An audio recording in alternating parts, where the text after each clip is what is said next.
Most of the time is fear what blocks your flow performing. So then therefore don't let fear block you. And now when you listen to this, don't say, yeah, I know that. No. How good are you at it? Remember when you have to play for an audience or any place and you need to play well, how did you play then? Probably not very well.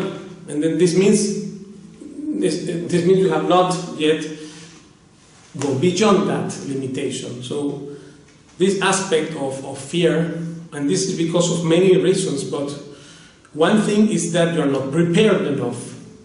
And then, because whatever happens in performance is what you have earned in practice, not in practice, but in proper practice.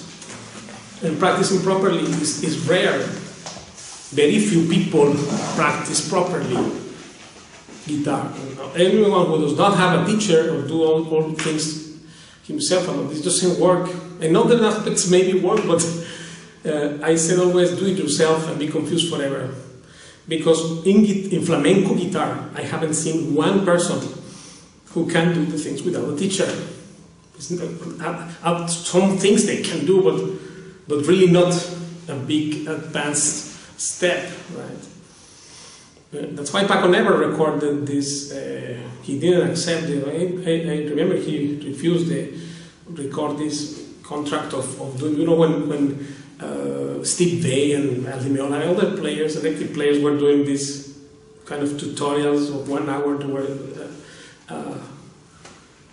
not cassette, but this DVD, the thing before VHS thing, this device, like big cassette, and then Paco said, I don't do it. Why? Because I don't believe this can be learned like just by watching. This is true. By watching, the flamenco guitar doesn't work. But if you become advanced, if you follow a method and a teacher and you become advanced, then now you can do it. For other styles it may work to learn a lick of blues or something, that's no problem. Or even to learn something in flamenco but very or primitive stuff, or really 0.1 ground of difficulty, but to really achieve something there. You need to have supervision, objectivity, because we discussed which are the obstacles to become subjective. This subjectivity thing, you cannot do your own dental work. This is just that's what it means. Even the best dentist cannot do his own dental work. It doesn't matter how proficient he is. He needs another person to do it. So we need others, and the role of the teacher is to help the student overcome his limitations, and this has to be, because you get, as a student, if you follow properly, you get objectivity. And with this objectivity, because not all subjective there, right? When we have to play a scale, we put the metronome, and we are not there, that's what it is.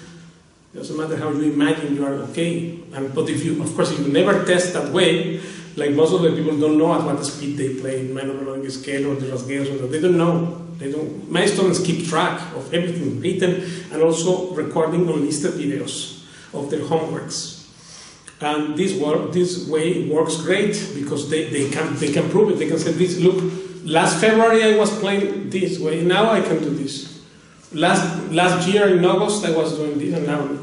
So because you have to keep the data there, and this is proof for you and for others, but most important person here is you.